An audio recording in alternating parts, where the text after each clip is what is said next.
El presidente electo Luis Abinader ha anunciado durante esta jornada que la Oficina de Ingenieros Supervisores de Obras del Estado será cerrada a partir de su gestión del 16 de agosto, cuando asuma su mandato. A continuación tenemos un reporte de Laura Pérez Rojas.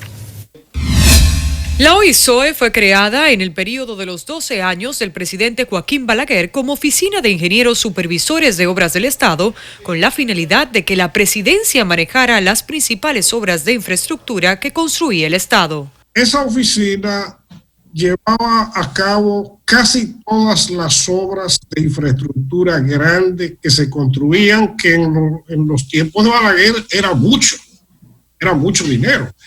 Incluso hubo años en que la presidencia de la República manejó la mitad del presupuesto nacional.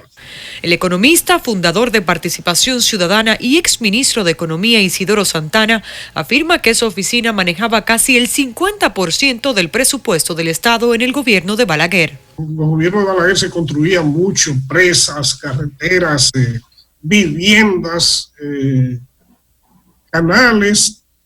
Pero normalmente los gobiernos donde se construye mucho, generalmente hay mucha corrupción, porque la corrupción y la construcción de obra pública han estado ligadas en casi todo el mundo, y sobre todo en los países donde hay instituciones muy débiles.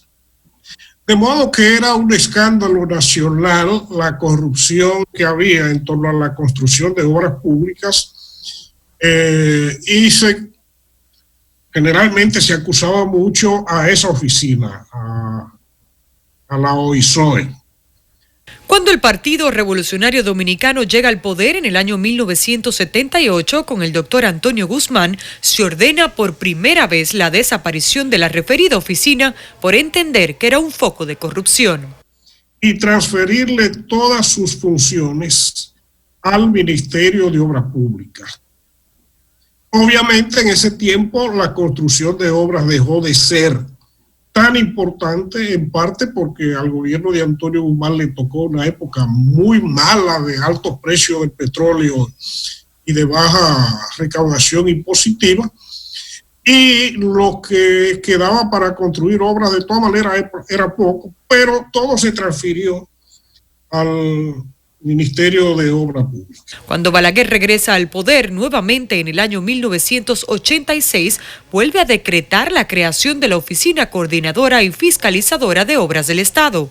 Así siguió funcionando los siguientes 10 años de Balaguer y los 4 años iniciales del presidente Leonel Fernández. Y cuando llegó Hipólito Mejía en el poder, las mantuvo, pero las fusionó las dos en una sola, que es la OISOE que conocemos. Las gestiones del PRDista Hernani Salazar, del gobierno de Hipólito Mejía y del PLDista Félix Bautista con Leonel Fernández fueron ampliamente criticadas. La corrupción nunca paró, la corrupción va donde haya mucha corrupción, y ahí va la corrupción, donde haya mucho contrato público, ahí hay mucha corrupción. Pero el asesinato del ingeniero contratista David Rodríguez en el año 2015 en uno de los baños de la OISOE puso el dedo en la llaga para que se generalizara el reclamo de la desaparición de esa entidad. Y bueno, volvió a surgir el escándalo de la corrupción en torno a esas oficinas. Después el presidente Danilo Medina nombró al arquitecto Francisco Pagán, que yo creo que tengo la impresión de que en ese tiempo pasó a disminuir la corrupción en torno a esa oficina. En la actualidad, la OISOE maneja un presupuesto estimado en 4.000 millones de pesos solo para gastos operativos, porque el presupuesto para cada una de las obras que ejecuta vienen asignados a la presidencia de la República. Es la presidencia. Ahora, la oficina tiene que tener un presupuesto modesto para fines operativos, pero cada obra pública tiene su propio presupuesto, está en la presidencia, pero quien lo ejecuta directamente es esa oficina.